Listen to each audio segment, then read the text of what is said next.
The first step of the ethical decision-making process is to gather the facts. Here are the gathered facts on the case which was presented to us entitled Medical Ethics. Number 1, doctors prescribe alternate dosage of morphine, a pain medication, and a plain normal saline solution.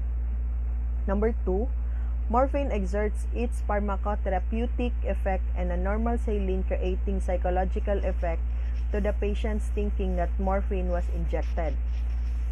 Number 3, Lucky was a newly hired registered nurse at the unit of hospital.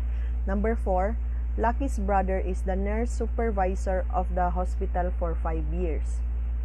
Number 5, a nurse found a new application of the placebo effect. Number 6, pain medications are not given liberally because of its addictive properties. Number 7, the nurses sometimes administer NSS solutions as placebo for morphine. Number 8, Lucky found vials of pain relievers and IV antibiotics under the sink. Number 9, medicine cost 2,000 per vial. Number 10, patient's relative approached Lucky asking where he can find the supervisor to return the 3 vials which brought at half price and asking for a refund. The patient can no longer use it because it died and it will be used to her internment. Number 11, Lucky found out that there are some nurses who do not administer this expensive medication as ordered.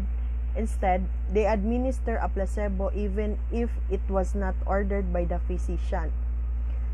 Number 12, extra vials are kept and later sold to other patients who need it at a half of the price.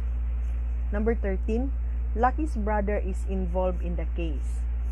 Number 14, Lucky confronted his brother and his brother told him if it weren't for those activities, he would have not gone to college and graduated. And in this case, I am going to identify the stakeholders, which questions, who are involved, and how they are affected. Who are involved in this case? First, we have Lucky.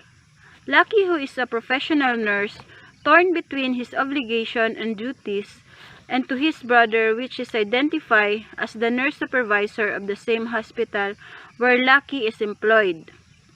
In this case, we have also a head nurse and some nurses that involved and the accomplices of the nurse supervisor.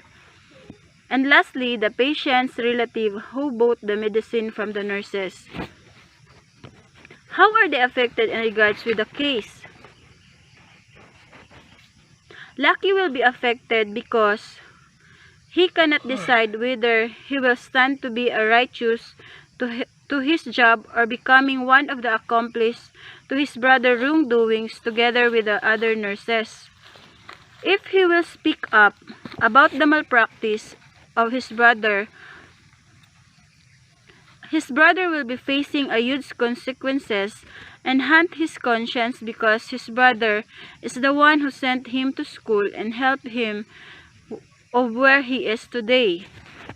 The nurse supervisor will be affected together with the head nurse and the other nurse accomplice because they might lose their jobs and face different charges. So from the given facts, his brother, who is the nurse supervisor for 5 years, involved in illegal activities together with some nurses.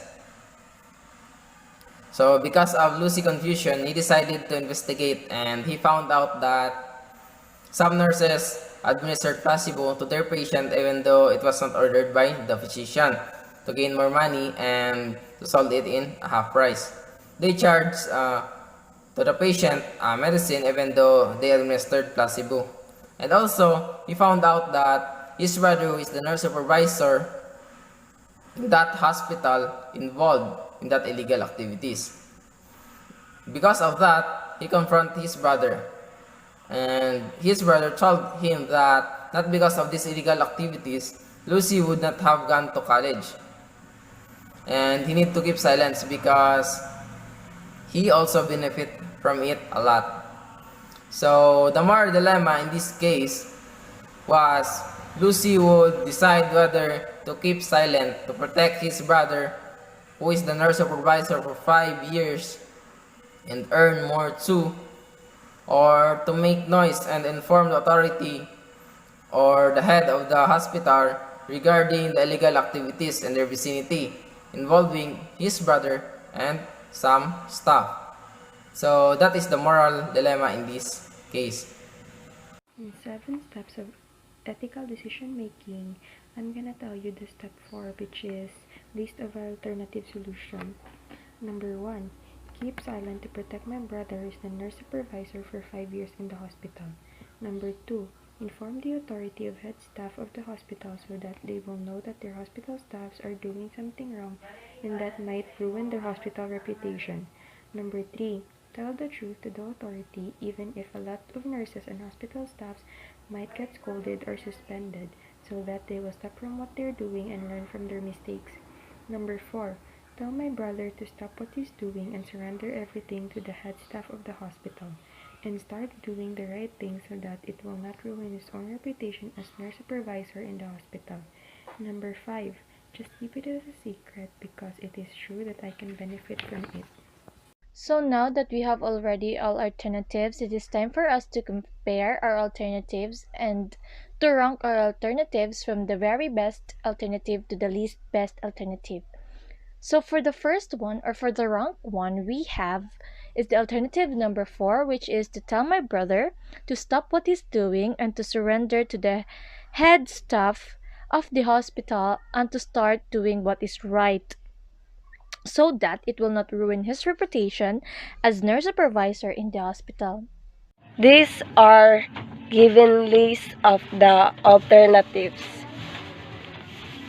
The negative and positive consequences. The negative consequences, like example, is to protect him so that he will not be fired from his job and his position as a supervisor 5 years in hospital. And the positive consequences, that he can be promoted as a hospital supervisor in that he can direct his service to patients. And negative consequences, to inform the head staff of hospital. If we do not inform them of what they are doing wrong, it could still be a disaster that happened to their patients and to those who trust what they are doing. And the positive consequences, this for having orderly in their service to the people and the hospital to keep it running smoothly. After a careful deliberation of the data we have gathered based on the case we have received, we came up with this decision which will benefit Nurse Lucky later on. After analyzing and filtering it, the final decision is to report to the authority of the hospital and undergo due process so that the conflict is still manageable. However, it was mentioned in the case that other nurses are doing the unethical activity too. Then if I'm lucky, I must proceed to Food and Drugs Authority since people might ignore my complaint, and also FDA is the highest authority I can go to address my concern. Moreover, if I am Nurse Lucky, I must keep in mind that giving prohibited medicines or treatment to the patient and keeping it as a secret for my personal gain, considering also that there are patients suffering, it would contribute to the demise of the patient and it is considered indirect murder because of the negligence and personal interest for performing such incompetent activity. After all, the highest person I can rely on giving medicines and treatments is the physician. Therefore, without the orders of the doctor, supervisor nurses and in-charge nurses must not be responsible for doing things like giving medicines and treatment unless orders and instructions were given.